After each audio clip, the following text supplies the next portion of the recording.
নমস্কার বন্ধুরা, আজ তৈরি করব দারুণ স্বাদের লোভনীয় পাটিসাপটা। এই পাটিসাপটা এতটা মজার আর এতটা সুস্বাদু যে এক দুবার খেলে মনই ভরে না। মনে হয় যেন যখনই হাতে সময় পাই এই লোভনীয় পাটিসাপটাগুলো বানাই আর খাই। এতটা মজার আর এতটা সুস্বাদু।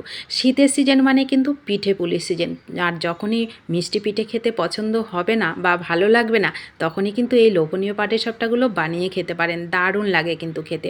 তো তার জন্য আমার লাগবে প্রথমে ব্যাটার। পাটিসাপটার ব্যাটারটা তৈরি করার জন্য আমি একটা বাটি নিয়ে এখানে নিয়ে নিলাম ময়দার সাথে একটা ডিম নিলাম। এটা যেহেতু ডিমের পাটিসাপটা, তো পরিমাণ মতো লবণ দিলাম, 1 চামচ চিনি দিলাম। এই ব্যাটারটা একটু কিন্তু মিষ্টি মিষ্টি হবে, তবেই খেতে বেশি ভালো লাগবে। ডিম আর ময়দাটাকে আগে একটু মেখে নেব হালকা হাতে। তারপরে মাখা হয়ে গেলে আমি নিয়ে নেব দুধের পরিমাণটা সম্পূর্ণটা আপনারা যখন মাখাবেন তখনই বুঝতে পারবেন। কিন্তু ব্যাটারটা অবশ্যই কিন্তু একেবারে পাতলা করে করবেন আর স্মুথ করে করবেন, তবেই পাটিসাপটাগুলো দেখতেও ভালো লাগবে, বানাতেও ভালো লাগবে আর খেতেও ভালো লাগবে। একটু টাইম নিয়ে ব্যাটারটাকে অবশ্যই মাখাবেন, কারণ ডিম আর ময়দা দুটোই একসঙ্গে মিশতে কিন্তু একটু টাইম লাগে। তো আমি একেবারে পাতলা করে দুধ দিয়েই এই ব্যাটারটা রেডি করে আমি ঢেকে রেখে দিলাম। এদিকে তৈরি করব পুর। ওইটা ব্যাটারটা হবে একটু হালকা মিষ্টি আর এদিকে পুরটা হবে একটু ঝাল ঝাল। দু রকমের স্বাদের এই পাটিসাপটা যখন বানিয়ে খাবেন তখনই বুঝতে পারবেন কতটা মজার। তো আমি উনুনে কড়াই বসিয়ে 1 চামচ সাদা তেল দিলাম আর মিডিয়াম সাইজের দুটো পেঁয়াজ কুচি দিলাম।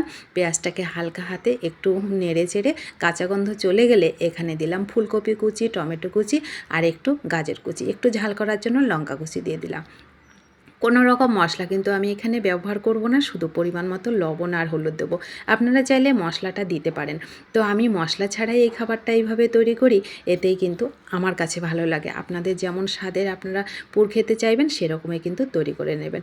গ্যাসের ফ্লেমটাকে মিডিয়াম টু লোতে করে রেখে আমি এটাকে একটু ঢেকে দেবো, তাহলে তাড়াতাড়ি সেদ্ধ হয়ে যাবে, ভাজাটাও হয়ে যাবে। তো ভাজা হয়ে গেছে, আমি 2 থেকে 3 বার আমি একটু ঢেকে ঢেকে এটাকে সুন্দর করে ভেজে নিয়েছি।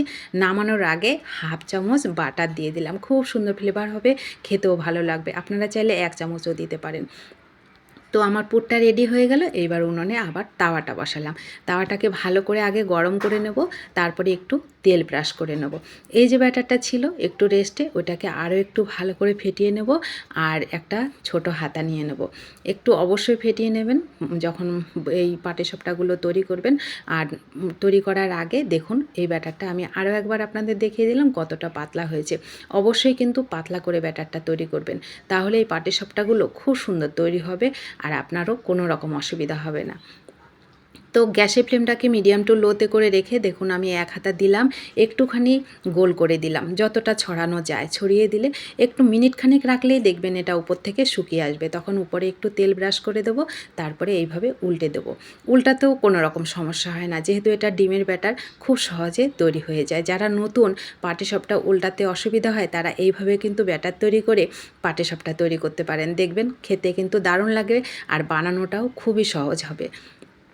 তো রেডি হয়ে গেল, পুরটা দিয়ে আমি পাটিসাপটার মতন ফোল্ড করে নিলাম। পরেও আরও একটা আপনাদেরকে দেখিয়ে দিচ্ছি কত ইজি তৈরি করা, একদম খুব সহজ, খুবই সামান্য সময়ে এই পাটিসাপটাগুলো তৈরি হয়ে যায়।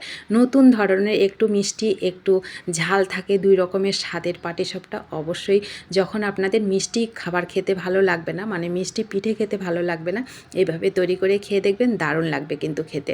তো দেখুন আমি পরেরটাও একইভাবে তৈরি করে নিলাম। একে একে সমস্তগুলো আমি একইভাবে তৈরি করে নেব। খুবই অল্প সময়ে এই পাটিসাপটাগুলো তৈরি হয়ে যায়। তো আপনারাও অবশ্যই এইভাবে তৈরি করে খেয়ে দেখবেন আর কেমন লাগছে অবশ্যই কমেন্ট করবেন। তো তৈরি হয়ে গেল আমার দারুণ স্বাদের পাটিসাপটা।